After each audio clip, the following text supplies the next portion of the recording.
Readers, reviewers, countrymen, lend us your ears.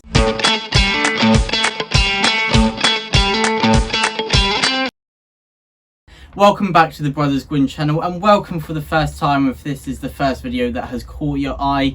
Today we're looking forward to talking about some authors we somehow have not read and books of theirs that we're really interested in. Yeah, there's so many authors out there, and actually compiling this list was kind of painful because I think I have 450 books on my TBR on Goodreads, and it really hurts because there's not enough time to read them all. And we don't want to record a 50-minute video, so we've had to narrow it down about 10 each. Yeah. And so I think let's just dive straight in. The first one for me then is The Complete Chronicles of Conan. So I haven't read any Robert E. Howard before. I've read the Conan comics by Dark Horse. I love those. I love the world of Conan. I used to watch all the films with Dad when I was younger, and we adored them. And I need to watch them again, actually. But yeah, I've heard amazing things about Robert E. Howard's writing. And I'm really looking forward to diving into this lovely, lovely edition. It is lovely, isn't it? Have you pinched that from Dada? Yes, it's not mine. Dad's. It will be mine. It's Brothers Gwynne's. And the first one I'm choosing is by Seaglass, and I think that's how you say his name. It's The Girl and the Dragon Tattoo, and I've forgotten what the next two are called, but they're part of like an original trilogy. Yeah. And we watched the film a few months ago, didn't we? Girl who beats everyone up. And it was fantastic. Yeah. And I've heard, and Papa said that the books are even better. I'd like to watch the Swedish version of the film because we've only seen the Americanized one version, with Daniel Craig. Yeah. Who's awesome. Yeah. But yeah, so we do need to watch the Swedish version as well. And this is definitely one that I'm really interested in. It seems like it's got a really great mix of plot and themes and the central characters as well. So right up our street. Excellent.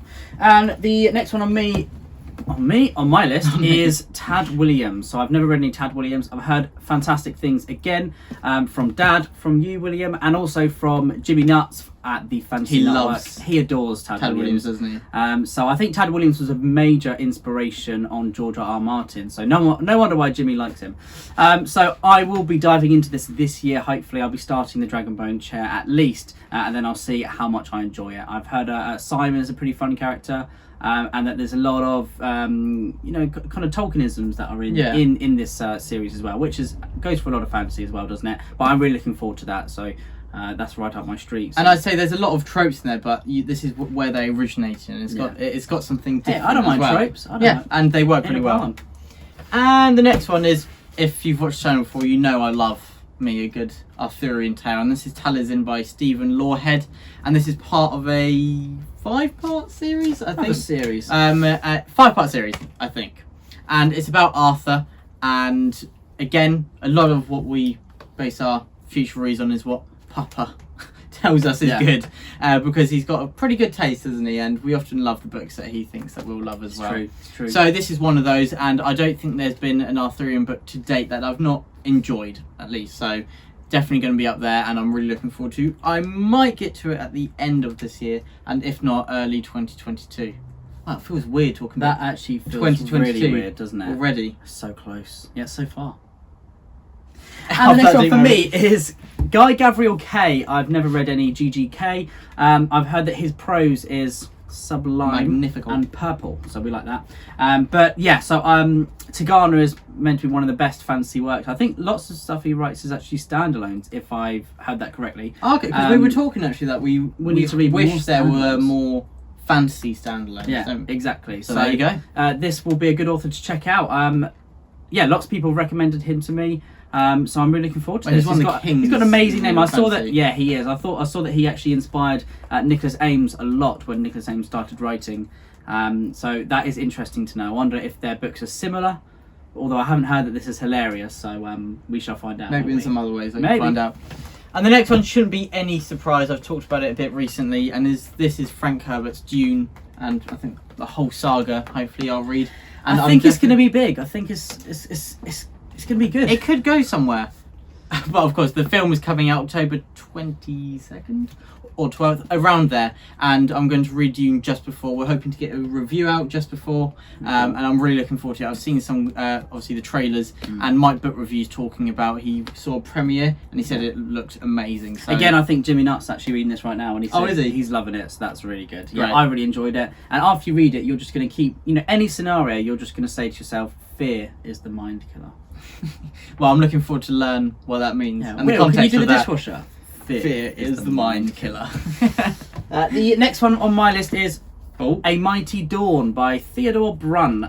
So this is a historical fiction. On the back it has Giles Christian saying a very, very nice quote about it. So again, that's pretty cool. We like Giles Christian. So, but yeah, Theodore Brown is a historical fiction author. I think this is set in the Viking age. So someone's called Hakan, son of Haldan, on the back. So it must be something to do with the Viking ages, maybe about the Jutes, that kind of thing. So yeah, I like historical fiction, and I'm looking forward to read this. Here it says, if Bernard Cornwell and George R. R. Martin had a love child, it would look like this. So There you we go. will find out very soon, but I've heard good things about it, so that is why it's on my list. There we go. And next, someone who's actually got my name, William Faulkner, and this is As I Lay Down. You Nice to suit meet that name me. so much. So this is something it didn't quite click with you, but I loved a lot of Hemingway, and William Faulkner was kind of his rival, wasn't he? They were nemesis. They were the two big guns of Yeah, the day, yeah. weren't they? And so I'm really looking forward to seeing what I think of Ernest Hemingway's rival. And William Faulkner is of course acclaimed as a fantastic writer, and As I Lay Dying is named amongst his best work. So hopefully I do It's one enjoy of the this. greatest works of American fiction ever. So Wow. Well, high praise from you, Ed. Well, yeah. so there you go. As I Lay Down by William Faulkner. And the next one for me is this is an author who I do kind of know, Daniel Kelly, on the old Twitter and on the old social media. I haven't had the chance to meet him yet, but he's a great chap, and I'm looking forward to reading this because he's done a couple of books now around ancient Greek history. So this is a historical fiction, I believe anyway, about Troy. So that sounds good to me. Anything else got Troy in, it's I've going been to be in a bit awesome. exactly. I've been a bit of a Greek binge at the moment, and it is Greek week in September, starting on September the 12th. So I think this will be a good book to read for then as well. Something else in that that Greek historical, ancient mythological section, the vein. Nicely So put. yeah, I'm looking forward to this. The Fall of the Phoenix, Daniel Kelly, The Siege of Troy. What's more to say? And the next I have is an author that has recently been launched to Phenomenon, and this is Murakami. Phenomenon. We've done that two videos, I think, in a row now. How we should stop. embarrassing. In my hand I've got Norwegian Wood, but there's quite a few others that Murakami's written that apparently are absolutely fantastic. And one of those that people say is actually life-changing, maybe a bit dramatic, but it changes your outlook on life and it does affect you beyond. Sounds life-changing to me. Yeah, but not in a dramatic way. It sounds very dramatic when you say life-changing, doesn't it? But in small ways. And it's one of those books that really sticks with you. So Murakami's meant to be someone who's got a great depth to character and explores themes very subtly, but very effectively at the same time. So it's not overstated. And that's kind of something I really like. We watched True Detective recently, and what we loved is that we received all the emotions and the themes, but a lot of it is so understated and subtle that they take time to build up, don't they? Yeah. And yeah, we'll talk more about True Detective another time, but We should. yeah, so this is Murakami, Norwegian Wood in particular. I'm really looking forward to getting into this. Absolutely, Will. Now, Will, you did just mention Hemingway, so that is definitely on my list. Hemingway. I have a book here of. Have you never read any Hemingway before? No. Have you read Wow. William Faulkner before? No, I thought you had. Yeah, no. Unfortunately, no. But here, I have a book here of his 49 short stories, and obviously, I saw Sarah Reed's did a video recently, and Hemingway was on her best reads that aren't fantasy. So that's high praise indeed, definitely. And I've heard some amazing things about Hemingway from you and from many other people as well. So he has been catapulted onto the list, and it's just something I need to read. No. Catapult. You practiced that, haven't you? Never. And now a bit different from Hemingway, I have James Clavell and Shogun. This is a tome of a book, isn't it? And it's one of your favourites. I think there's a nice copy of Shogun around somewhere. Down there. And yeah, Shogun is an amazing book. Apparently, you've loved it, and it's something really popular. I've seen that Petrick wants to read this quite soon, and so there we go. Shogun by James Clavell.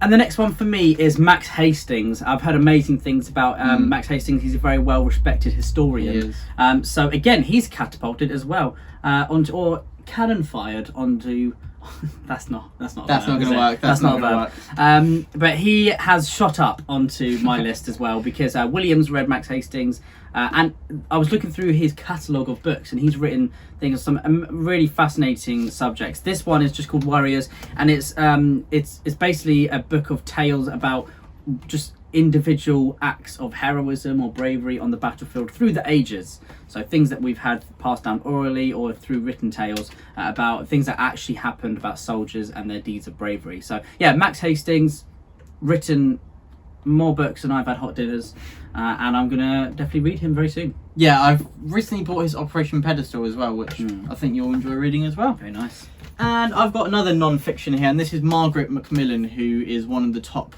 historians in Britain at the moment, and this is How Conflict Shaped Us.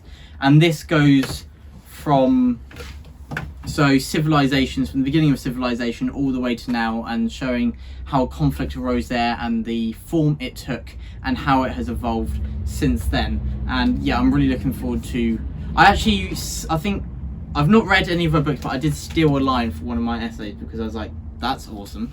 So yeah. Do you remember the line? I don't. There's something about war being inevitable, which makes sense during a book that talks about conflict through the ages. Yeah, fair enough. But yeah, it's something that really appeals to me, and I think you'll love it as well. Nice. And a few of my teachers actually, during my studies, said that she is one of the top historians who they really enjoy reading. So excellent. I'll add it to the there list. you go. Thank you very much, Will. And another That's one my that favourite phrase recently. What? So there you go. So there you go. So there you go. What's that from again? Save me. Nelly Rowe. Nelly Rowe. No. So the next one is another book that's been recommended to me by William Faulkner here, and it's Pat Barker. So Pat Barker is apparently a legendary author, and she's written some very thought-provoking and emotionally riveting books. She won the Booker Prize for There you the go, third in that series. So there you go. Need I say any more? And she's also writing a Trojan series, but I'm not sure if she's going to go beyond. Got one out, isn't she? The second one's coming out this month or next month. Oh, brilliant! And I'm not sure if she's going to do any more. But it's from the perspective of Briseis and some of the female perspectives of the Trojan War, which is very different, obviously, than anything we've seen before, which is always about God Achilles. Yeah. And so next I have Project Hail Mary by, I've actually forgotten his name, Andy Weir. And this is going to be awesome, I think. I've watched The Martian, and The Martian is meant to be absolutely fantastic. And a lot of people are saying that Project Hail Mary is even better. So yeah, Project Hail Mary, gonna love it.